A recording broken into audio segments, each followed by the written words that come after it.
আমার অনার্স প্রথম বর্ষের মৌলিক গণিতের তৃতীয় অধ্যায় কেন্দ্রীয় প্রবণতার পরিমাপ, সেটা দশমিক নিয়ে আলোচনা করছিলাম এবং প্রথম যে লেকচার দিয়েছি দশমিকের বিজোড় সংখ্যা, সেই দশমিকে বলেছিলাম D1 থেকে D9 পর্যন্ত দশমিক নির্ণয় করা যায়, অর্থাৎ 1 2 3 4 5 6 7 8 এভাবে 9 পর্যন্ত আমরা দশমিক নির্ণয় করতে পারি। তো আজকে আমরা যেটা দেখব সেটা হচ্ছে আমাদের জোড় সংখ্যার দশমিক। তো জোড় সংখ্যার দশমিক নির্ণয় করার আগে আমরা সূত্র লিখে নিব। তো প্রথম দশমিক, দেখো প্রথম দশমিক D1, এটা সূত্র কেমন হবে? এটা জোড় সংখ্যার ক্ষেত্রে, আগের দিন আমরা শিখেছিলাম বিজোড় সংখ্যা। তাহলে দশমিক ইকুয়াল টু আমরা এখানে বলতে পারি 1n ভাগ 2 তম পদ যোগ 1n ভাগ 2 যোগ 1 তম পদ ভাগ হচ্ছে 2। এটা এখন যদি দ্বিতীয় দশমিক বলে তাহলে আমরা কি করব, 1-এর জায়গায় কি লিখব, 2 লিখব এবং এই 1-এর জায়গায় লিখব 2, আর বাকিগুলো সব সেম থাকবে। ও আচ্ছা, এখানে 2 হবে না, এখানে 10 হবে, এখানে 10 হবে, এখানেও 10 হবে, নিচে 2। আচ্ছা, আমরা আরেকটা লিখি। আমরা যদি পঞ্চম দশমিকের কথা বলি, অর্থাৎ D5 যদি আমরা বের করি তাহলে কি হবে, নিচে 2 আর এখানে লিখব 5n ভাগ 10 তম পদ যোগ 5n ভাগ 10 যোগ 1 তম পদ। একই রকমভাবে আমরা যদি 9তম দশমিক বের করি তাহলে D9 হবে এখানে, এবং তাহলে নিচে থাকবে 2 এবং এখানে হবে হচ্ছে 9n ভাগ 10 তম পদ যোগ 9n ভাগ 10 যোগ 1 তম পদ কথাটা কিন্তু লিখতে হবে ভাগ 10। আচ্ছা, তাহলে এবার আমরা অঙ্কের দিকে অগ্রসর হই। আমরা একটা অঙ্ক নিই এবং সেখান থেকে আমরা এই জোড় সংখ্যার দশমিক বের করব।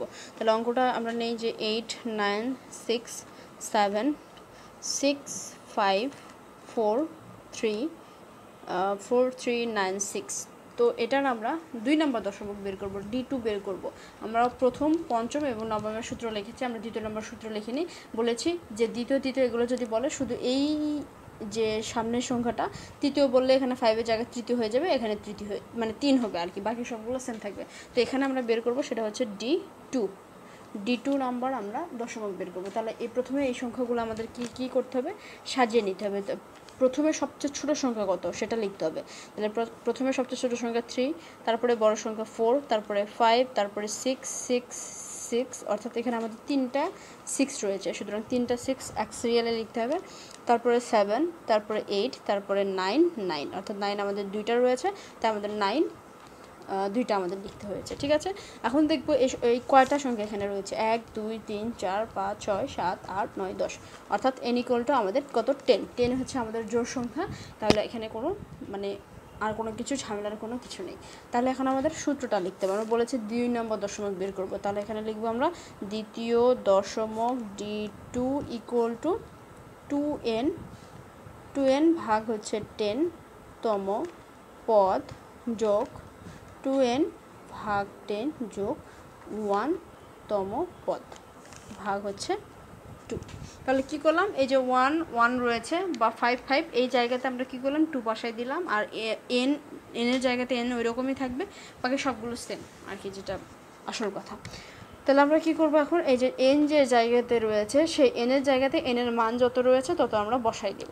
তাহলে 2 গুণন n এর মান কত, 10, সেটা যদি আমরা এখানে বসাই দিই, ভাগ হচ্ছে 10 তম পদ যোগ 2 গুণন n এর জায়গায় কত, 10 বসাই দিব, ভাগ 10 যোগ 1 তম পদ ভাগ 2। তাহলে এখানে ক্যালকুলেশন করো, 10 আমাদের যদি এখানে 10 কেটে যায় তাহলে উপরে কত থাকে, উপরে থাকে হচ্ছে 2 তম পদ যোগ, এখানে হবে আমাদের 10 2 20, 20 দ্বারা যদি আমরা কাটি, দেখো এই অঙ্কটা হবে 20 ভাগ হচ্ছে 10, তাহলে কত, 2, তাহলে 2 যোগ 1, তাহলে এটা আমাদের হবে হচ্ছে 3 তম পদ। এটা তোমরা যেভাবে পারো ক্যালকুলেশনটা করে নেবো, আর নিচে থাকবে 2।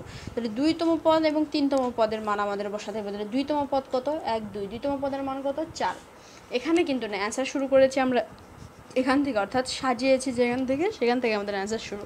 তাহলে 2তম পদ 1 2, 2তম পদের মান 4 যোগ 3তম পদের মান কত, 1 2 3 5 ভাগ হচ্ছে 2, তাহলে এখানে কত হবে 5 4 9, 5 6 7 8 9, 9 ভাগ 2, তাহলে 9 ভাগ 2 করলে আমাদের কত আসে 4.5।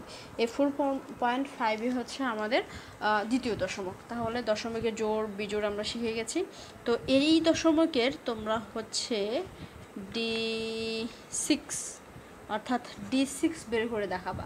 6 নম্বর দশমিকের মান তোমাদের কত আসে এটা আমাকে তোমরা কমেন্টে জানাও, তাহলে বুঝবো যে এটা তোমাদের করা মানে শিখে গেছো, আর কোনো প্রবলেম নাই এখানে। তো কে কে করছো এটা কিন্তু আমি দেখবো, তো করে আমাকে কমেন্টে অ্যান্সারটা জানাবা। তো সবাই ভালো থাকো, সুস্থ থাকো।